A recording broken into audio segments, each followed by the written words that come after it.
La crise sanitaire actuelle a permis à plusieurs entreprises de se réinventer, à beaucoup de personnes de rester connectées à plus d'une initiative, de prendre une nouvelle tournure grâce au digital. Aujourd'hui, sur le continent africain, les femmes relèvent le défi de l'entrepreneuriat, mais peu d'entre elles, plusieurs études parlent de moins de 30%, exercent une activité liée au numérique. Et pourtant, depuis 2 ans déjà, des femmes ont décidé de parler digital lors d'une journée dédiée sur ce plateau. Caméliane Tuntum-Leclerc, bienvenue sur ce plateau de Gabon 24. Merci, c'est toujours un plaisir d'être parmi vous. Un plaisir partagé. Je rappelle à nos téléspectateurs que vous êtes donc la directrice exécutive du JFD Club Libreville.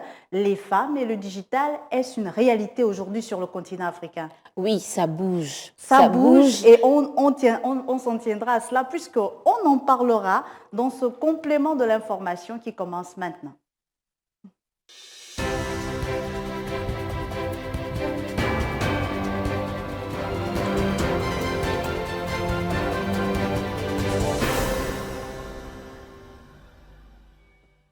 Madame, Messieurs, bienvenue dans ce nouveau numéro de complément d'information avec moi pour parler de femmes et digital. Caméliane Tuntum-Leclerc, directrice exécutive du JFD Club Libreville. Madame Caméliane Tuntum, les femmes et le digital, ça bouge sur le continent, vous le disiez. Oui, ça bouge sur le continent. Nous sommes à notre deuxième édition. La première a été au Sénégal.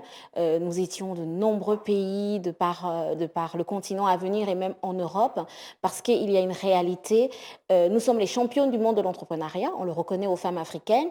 Nous savons qu'aujourd'hui, l'emploi et le numérique sont intimement liés, mais on constate que nous sommes minoritaires encore. Alors, comment est-ce qu'on peut inspirer, connecter ces femmes qui changent le monde grâce au digital? C'est pour ça que nous organisons cette journée africaine de la femme digitale et que le Gabon accueille le premier club en Afrique pour avoir après implémenté ces clubs-là à travers tout le continent. Mais alors une deuxième édition qui se tient en pleine pandémie de Covid-19, certainement une opportunité pour votre initiative. Une grande opportunité pour montrer qu'on peut travailler, rester connecté et surtout inspirer les autres femmes, les encourager et mettre en valeur toutes les innovations qui sont faites par les femmes sur le continent. Et cette épidémie a été un gros challenge pour nous parce qu'il fallait pouvoir s'arrimer à toutes les innovations technologiques pour pouvoir travailler, pour pouvoir être connecté avec sa famille, pour développer son propre business. Donc, à toute chose malheur est bon, je pourrais dire. Une deuxième édition qui va se tenir en visioconférence et qui regroupe plusieurs pays du continent. Tout à fait. Comme on a l'ambition d'être vraiment panafricain, nous sommes connectés, et vous verrez même dans nos panels, des femmes qui viennent de différents horizons, de différents pays, pour qu'ensemble on puisse parler, par exemple, des femmes et de la science, parce qu'on veut mettre en lumière le fait que l'éducation est le premier vecteur de développement. Vous l'avez rappelé tout à l'heure, nous sommes à 35 chercheurs par million d'habitants, contre 2500 chercheurs en Europe. Il n'y a que 29% des femmes dans le monde qui sont dans les STEM, donc la science, la technologie, l'ingénierie et les mathématiques. Et à contrario, tous leurs travaux restent dans l'ombre. Alors, comment les mettre en lumière? Comment inspirer les jeunes filles? Parce que si on veut parler du digital, il faut que les jeunes filles aient la relève, que déjà les pionnières poussent les autres et qu'elles puissent, elles, trouver vraiment des vocations dans ce métier. Là. Ensuite, il y a tous les aspects de femmes et tech, où on aimerait trouver des réponses, en tout cas donner plutôt, je dirais, donner des réponses sur les clés d'une économie durable et équitable. Comment est-ce qu'on lève des fonds? Parce que je disais tout à l'heure, nous sommes championnes certes de l'entrepreneuriat, mais nous butons quand il faut faire la recherche de financement. Alors entre femmes, entraidons-nous, comment est-ce qu'on trouve des fonds, comment est-ce qu'on se finance? Et ça, c'est important d'en parler. Et cette année, on devait être au Rwanda. Vous savez que le Rwanda en Afrique est un modèle de réussite. Est-ce qu'il faut parler de pays-école en termes de digital? Ils ont basé en tout cas la productivité de leur pays, la croissance de leur pays sur le digital. Ils font vraiment figure d'école, mais moi je me rassure comme on dit, à tout seigneur, tout honneur. Je sais qu'au Gabon également, nous avons cette volonté d'être un grand hub numérique Mhm. dans la sous-région, grâce au chef de l'État, avec les politiques qui sont mises en place. Moi, j'ai vu dès le premier mandat du chef de l'État Oui. la création de la NYNF, on a vu la SPIN, l'ARCEP. Dernièrement, le président de la République a reçu le ministre de la Communication pour parler du projet du CAP 4 Mhm. qui est développé avec la Banque mondiale. Donc, il y a la volonté politique de faire bouger les choses et d'être un hub numérique. Et nous, les femmes, on doit se saisir de ça parce que le développement de notre continent ne se fera pas sans nous. Il Mhm. faudra compter sur nous, sur notre innovation, sur Mhm. notre bonne volonté, mais il faut nous encourager financièrement. Et justement, une deuxième édition axée sur le triptyque éduquer, financer, inspirer. Peut-être qu'Amélia Ntoum nous a expliqué, c'est en plus d'être un triptyque, un chemin de vie pour une femme qui se lance dans l'entrepreneuriat digital. Tout à fait. Il faut d'abord inspirer. Il faut se battre, être un modèle pour les autres et partager son expérience avec les autres.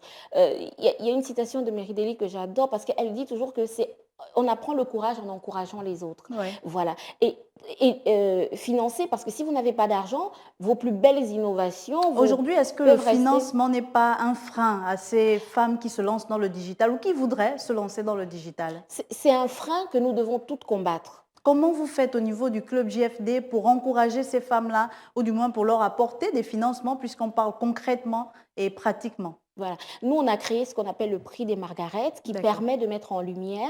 Nous avons un prix européen et nous avons un prix africain. Cette année, d'ailleurs, c'est une de nos sœurs rwandaises qui a gagné le prix. L'année dernière, c'était une Camerounaise. Mhm. Lorsqu'il y a des grandes initiatives, il y a des beaux projets, nous les finançons. Donc Oui, après, avec le prix Les Margaret, on a une fondation qui s'appelle la Fondation Margaret.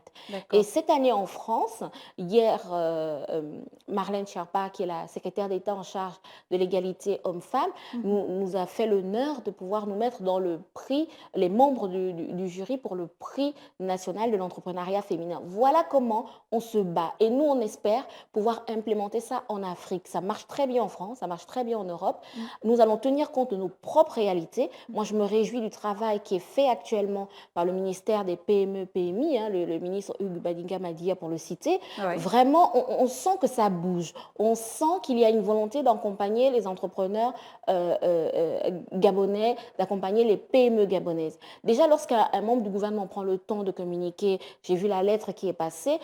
Dernièrement, nous étions membres du jury pour le challenge des 1000, pour permettre aux entrepreneurs justement africains d'aller assister au sommet Afrique-France à Bordeaux. Le ministère est monté au créneau pour la sensibilisation. Le Gabon a eu même plus de place que le Ghana ou l'Éthiopie, qui sont des grands pays en termes de On voit donc une démographie. véritable Il y a volonté une volonté politique. politique que nous devons saisir, mais aussi il faut que nous puissions, bon, on parle digital, nous interconnecter. Oui. Lorsque quelqu'un fait quelque chose, une femme fait quelque chose, nous avons le devoir de la soutenir.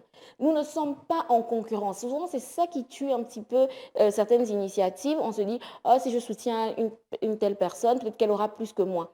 Et justement, en Chacun parlant de de se nous, mettre en réseau au niveau du oui. Gabon, est-ce qu'il y a au niveau de votre club JFD cette mise en réseau des femmes entrepreneurs dans le digital, des jeunes filles même qui sont encore au niveau de l'école? Est-ce que vous les accompagnez? Est-ce qu'il y a un véritable coup de pouce? C'est ça notre ambition, parce que notre club se crée. Nous avons démarré, je vous ai parlé tout à l'heure du challenge des 1000 Oui, déjà. Euh, nous, ce que nous voulons faire, c'est les accompagner. C'est d'accord. pouvoir les mettre en réseau, c'est pouvoir les connecter avec d'autres femmes qui savent, elles, comment mobiliser les fonds pour faire développer leur business. Mais surtout, surtout, de créer aussi des vocations. Ça, Mhm. c'est vraiment important. Et c'est pour ça que toutes ces femmes-là que nous allons écouter aujourd'hui, à partir de 17h, heure de Libreville, et Mhm. 18h, heure de France, elles vont nous inspirer. Elles vont nous aider comment financer nos entreprises et surtout, on va pouvoir les mettre en réseau. En plus d'inspirer ces femmes-là, comment on fait pour une femme qui est en zone rurale, qui voudrait également se lancer dans le digital, mais qui n'a pas accès facilement à Internet? Quelles sont les solutions que vous proposez à votre niveau? Alors, nous sommes en train d'y réfléchir, sinon je vais m'avancer et développer déjà des projets. Ce qui est sûr, ce que je peux délivrer comme message, c'est que la ruralité n'est pas une fatalité. Mhm. Vraiment, la ruralité n'est pas une fatalité, bien au contraire. Il faut réduire la fracture numérique. Comment on la règle, cette fracture numérique-là? Comment les États arrivent à la régler? Parce que c'est quand même une problématique qui tient à cœur plusieurs États depuis une décennie déjà, je m'avance un peu, mais qui aujourd'hui est encore palpable. Au Gabon, par Au exemple. Gabon, et je vous parlais du projet du CAP 4 avec la Ouais. Banque mondiale, avec Mhm. l'installation de la fibre optique, l'interconnexion avec les pays voisins. Donc oui, il y a une volonté présidentielle Mhm. déjà de donner des instructions au gouvernement de pouvoir développer ça, de réduire la fracture numérique.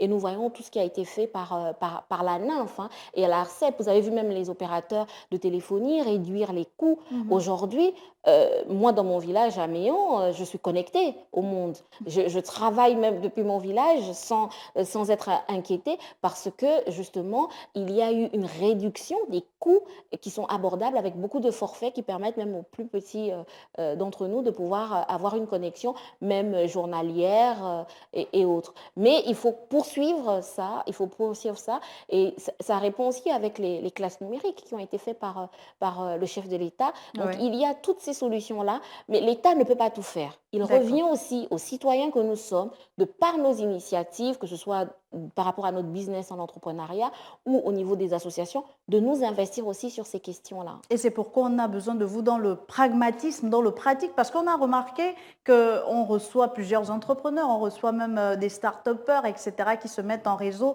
mais on reste un peu dans le discours. Et concrètement, il y a, la patte n'arrive pas encore à prendre. Vous voyez ce que je veux dire? Au Bien niveau du sûr. Gabon notamment, on est resté, on a aujourd'hui la SING, la Société nationale Oui. du numérique, voilà, qui est gérée par Yannick Ebibier, pour ne pas le citer, un lauréat du prix du président, Mm. puisqu'il encourageait la jeunesse à entreprendre, à se lancer dans l'entrepreneuriat. Il y a plusieurs initiatives dans ce sens-là au niveau de la capitale gabonaise, mais l'intérieur du pays traîne encore le pas. Pourquoi? Est-ce que c'est parce que vous, au niveau de vos initiatives, vous vous concentrez plus sur Libreville et on délaisse un peu l'intérieur du pays, même s'il y a également des talents à aller chercher là-bas, même s'il y a également des femmes qui voudraient se lancer dans le digital? Voilà, ce qui est important, il faut toujours démarrer quelque part. Et c'est vrai que la capitale, comme Libreville ou la capitale économique Port-Gentil, Mhm. permettent à chacun d'entre nous de pouvoir avoir un écosystème rapidement. Mais après, il faut aller vers ces femmes-là. Oui, Justement, il faut aller dénicher tous ces talents-là qui sont parfois cachés ou parfois même elles-mêmes, elles s'auto-censurent. d'accord.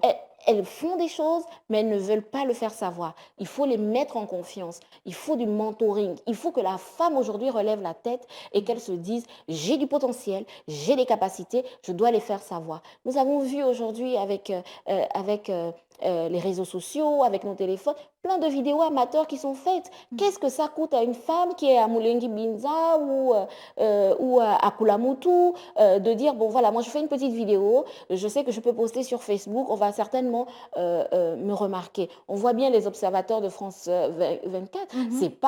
c'est pas des professionnels, ils envoient. Donc il faut déjà avoir ce courage. Il faut avoir ce courage.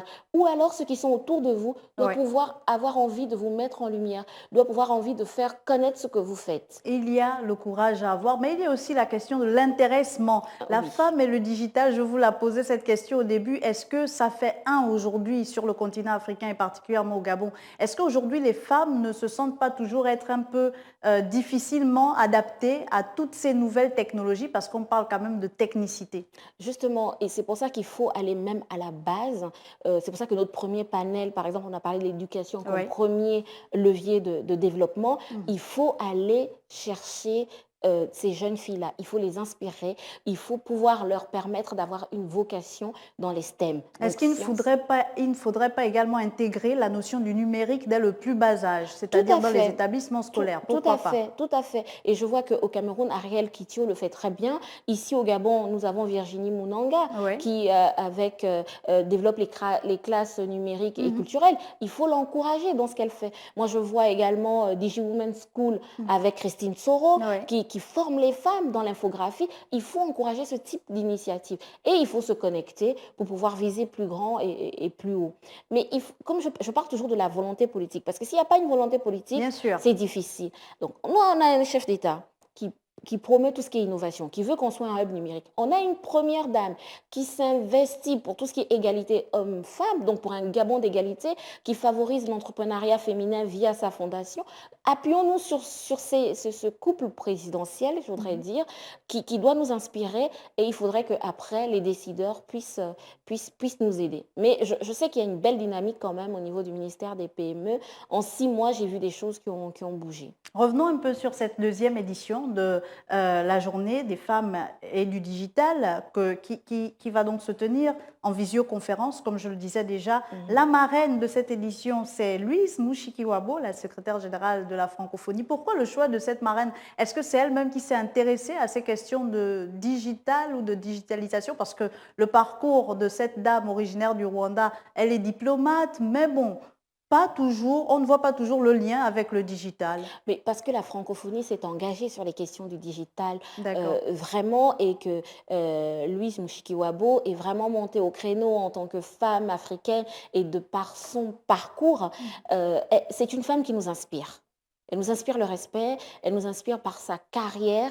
C'est un vrai modèle de réussite. Et donc, si on veut inspirer, comme Mhm. dans notre triptyque, il faut prendre ces femmes-là qui, elles, ont du vécu, Mhm. qui, elles, ont déjà réalisé un certain nombre de choses et qui s'intéressent au digital. Elles s'intéressent vraiment au digital et ça fait quand même 50 ans hein, aussi. Il faut voir qu'elle est secrétaire générale de la francophonie. Ça fait 50 ans que la francophonie promeut le français. Mhm. Ça fait 50 ans qu'ils mettent en œuvre une coopération éducative, politique, économique et culturelle. Alors, comment l'OIF se mobilise d'ailleurs sur les questions du digital? Elle va apporter des réponses aujourd'hui sur ces questions-là. Elle va revenir sur les engagements de la francophonie et je pense qu'on va passer un agréable moment avec elle parce que c'est une femme vraiment inspirante. Vous, à votre niveau, parlez-nous un peu de votre expérience, Camélia Tuntum. Vous devez être une femme inspirante pour votre petite sœur, pour les femmes qui vous regardent au niveau du Gabon et de l'Afrique même en général. Quel a été le déclic pour vous? Quel est l'intérêt que vous portez aujourd'hui aux questions du digital, du numérique? Alors moi, j'ai eu un coup de foudre. D'accord. Vraiment un coup de foudre pour le digital parce que en rencontrant Delphine Rémy-Bouton, qui est la fondatrice du Mhm. JFD Club, et de voir que dès 2013, elle a créé un espace de networking en plein cœur de Paris, à 10 minutes à pied de la Tour Eiffel, consacré aux femmes. Elle a été un modèle d'inspiration pour moi. Et je me suis dit, il me revient à mon modeste niveau, inspiré Mhm. par toutes ces dames, de pouvoir aussi inspirer d'autres femmes qui font changer les choses chez moi en matière du digital. Mhm. C'est là, ça a été ce déclic-là, et de se dire comment me rendre utile. Comment me rendre utile, comment participer à l'innovation et surtout comment mettre en lumière. Parce que comme je vous ai dit, il y a vraiment un gros besoin de mentoring, il y a un gros besoin de coaching, il y a un besoin d'accompagnement aussi financier. Comment le faire? Ça marche en Europe et pourquoi pas chez moi? Donc voilà, c'est pour ça que j'ai voulu m'investir sur ces questions-là. Et donc, certainement, pour revenir sur les pistes que vous proposez à ces femmes-là, comment aujourd'hui s'investir dans le digital si on n'a pas d'argent, si on n'a rien? Parce que c'est aussi ça, on se dit, bon, vous, Caméliane Toutoum, vous aviez peut-être déjà un boulot, vous aviez déjà des revenus, etc. Donc, ça a été assez aisé. Vous aviez un réseau de Mm. personnes que vous connaissiez déjà. Mais aujourd'hui, pour une personne qui est à Fougamou, qui ne connaît personne, comment aujourd'hui se lancer dans cette aventure-là sans avoir peur du lendemain? Il faut aller vers les incubateurs numériques. On a la chance d'avoir, vous avez parlé de la SING, Mhm. ce qui est fait là-bas est formidable. Il faut se rapprocher, il faut avoir le courage de prendre la voiture, de quitter Fougamou, de venir d'abord à Libreville et de voir comment ça fonctionne. Et puis dire un jour à la SING, venez passer du temps aussi un petit peu dans Mhm. l'Angounier pour que je puisse impacter moi à Fougamou, à Mouila et autres. Donc il faut avoir le courage aussi d'aller vers son destin. Ne pas rester quand on est là où on est, il faut avoir le courage. Si je n'étais pas allée en France, si je n'avais pas vu ce qui se passait en Europe, Mhm. peut-être que je ne me serais pas lancée aussi ici. Oui. Il y a des écoles aussi de formation, je pense à l'école 241. Ce sont des choses qui existent déjà. En plus, c'est une femme qui est la directrice, même si Mhm. il y a Sylvia Boussamba derrière. Mais il faut aller vers son destin. Il faut aller décrocher la lune s'il faut, parce qu'il faut croire en soi. Aujourd'hui, il y a plusieurs femmes qui se sont lancées dans des secteurs aussi divers que variés, notamment celui de l'agriculture. Comment aujourd'hui une femme qui évolue dans le secteur agricole pourrait coller à la digitalisation, à l'ère du numérique? Et déjà, en valorisant ses produits, elle peut, lors de la récolte, Prendre une simple photo, avoir une page Facebook en disant: «Voilà mes prix, je vends tel jour, telle heure, vous venez à tel endroit, venez acheter». Déjà, tout le monde est connecté. Vraiment, tout le monde est connecté à l'intérieur du pays. Ça permet de valoriser. Après, lorsqu'elle veut avoir des commandes, je ne vais pas citer les moyens de paiement que nous Oui, oui, avons, oui. vous allez me reprocher de faire de la publicité, Ouais. mais on sait que dans certaines stations, on peut, f faire des courses aujourd'hui. Je parle lorsque vous voulez aller mettre du carburant, par votre téléphone, vous pouvez acheter. Donc il faut aller Est-ce vers qu'il n'y a pas ça. la question de l'outil aussi finalement pour se connecter qui pourrait se poser? Parce que il y a par exemple des jeunes filles qui ont mis en place au niveau du Gabon une application qui servait notamment dans le secteur agricole, mais qui avait du mal à développer l'aspect où si moi je ne suis pas détenteur d'un smartphone, comment je fais? Est-ce qu'il y a cet aspect-là qui devrait être pris en compte, donc l'aspect de l'outil en tant que tel? C'est pour ça la mise en réseau est importante. Si moi, je n'ai pas le smartphone qui me permet de le faire, que je regarde dans ma communauté qui l'a. Et je discute avec la personne en disant, voilà, moyennant peut-être une compensation, comment est-ce que tu peux m'aider à valoriser? C'est pour ça qu'il faut toujours être connecté. Mandela disait, aucun de nous seul ne peut atteindre le succès. Mhm. Mais il faut, comme je dis, aller vers son destin, trouver des solutions. Tout ne va pas tomber du ciel. L'entrepreneuriat est très difficile. L'accès au financement est très difficile. Oui. Les partenaires financiers n'accompagnent pas toujours, mais il y a des solutions palliatives qu'il Mhm. faut saisir. Donc, pour celles et ceux qui suivent déjà cette émission, nous Mhm. les invitons à se rapprocher des structures qui existent, qui font déjà des choses, parce que aide-toi, le ciel t'aidera. Hein. Ce n'est pas en restant chez vous que les solutions toutes faites vont vous trouver. L'entrepreneuriat est un parcours du combattant, mais c'est un parcours qui mérite d'être fait. On revient sur la deuxième édition de cette journée des femmes et du digital. Est-ce que tout le monde est appelé à participer, peut Oui, prendre part à oui, peut cette prendre part. initiative? Comment? Il suffit, on a une diffusion simultanée sur D'accord. Twitter, Facebook, YouTube et sur notre site joinjfd.fr. Il Mhm. suffit d'aller sur nos pages, de pouvoir vous inscrire rapidement parce qu'il faut quand même s'inscrire et vous suivez depuis chez vous. C'est ça la magie du digital. Hein. Vous pouvez suivre depuis chez vous toute notre deuxième édition. Mais je voudrais aussi vous remercier. Mhm. Remercier Gabon 24 qui est un partenaire. Aujourd'hui, pour moi, c'est une fierté. Lorsque je vois le logo de Gabon 24 à côté de celui de RFI, à Mhm. côté de celui de France 24, à côté de celui du Monde, qui sont nos autres partenaires, je Mhm. suis fière en tant que Gabonaise et je me dis bravo à la direction de Gabon 24 qui a su saisir cette opportunité-là et signer ce partenariat avec nous parce que il y a un partage de visibilité et Mhm. surtout on voit avec complément d'infos et dans votre grille des programmes aujourd'hui, c'est de mettre en lumière Voilà, l'entrepreneuriat féminin, mais pas seulement au Gabon. Comme vous êtes une chaîne effectivement. panafricaine, Mhm. notre ambition, c'est de pouvoir le faire sur tout le continent. Et puisque Donc vous ça, parlez du bravo. continent, dites-nous, vous en tant que Gabonaise, qu'est-ce que vous pourrez dire? Parce qu'on s'est beaucoup intéressé à l'intérieur du pays, mais il y a aussi des pays en dehors du Gabon qui souffrent de pas mal de problématiques telles que celles liées à la connexion. Et il y a des femmes qui voudraient se lancer dans ce secteur-là, mais qui hésitent encore. Qu'est-ce que vous pourrez dire à ces femmes-là qui vous regardent également sur le continent africain et même de par le monde? Comment elles pourraient avoir la force aujourd'hui de se lancer dans le digital? Quel serait le déclic que vous pourrez leur apporter ce jour? Connectez-vous, rassemblez-vous déjà Mhm. et ensemble poussez. Parce que ce que femme veut, Dieu le veut. Il est fondamental que vous-même vous puissiez déjà savoir dans le digital qu'est-ce que vous voulez faire. Connectez-vous avec d'autres femmes qui, au Gabon ou ailleurs, s'investissent déjà sur ces questions-là. Et je suis sûre que les politiques de votre pays vont vous permettre également de pouvoir vous lancer. Mais le digital est tellement fort, tellement puissant, que je ne vois pas quel est le pays aujourd'hui qui va se mettre en marge de cette innovation et de la technologie. Après cette deuxième édition, est-ce qu'il y a des projets à court terme, notamment pour JFD Libreville? Oui, c'est l'ouverture officielle de notre siège social. D'accord, et un siège social dans lequel, à l'intérieur duquel on pourra venir adhérer facilement à ce club-là, Tout ou à fait. bien c'est réservé à une catégorie de femmes? Non, nous voulons être une passerelle, un carrefour de rencontre entre les femmes du secteur public Est-ce et que du ça va secteur fonctionner privé. comme un incubateur? Non, non, D'accord. non. Nous sommes un espace de networking pour les femmes, pour les aider à s'inspirer entre elles, en Mhm. discutant, en faisant vraiment du networking. Nous sommes là pour les connecter, pour chercher des financements et nous sommes là pour les accompagner, pour les mettre en lumière. Comme je vous ai dit, avec le partenariat que nous avons aujourd'hui avec Gabon 24, qui Mhm. nous permet de leur créer des fenêtres d'expression.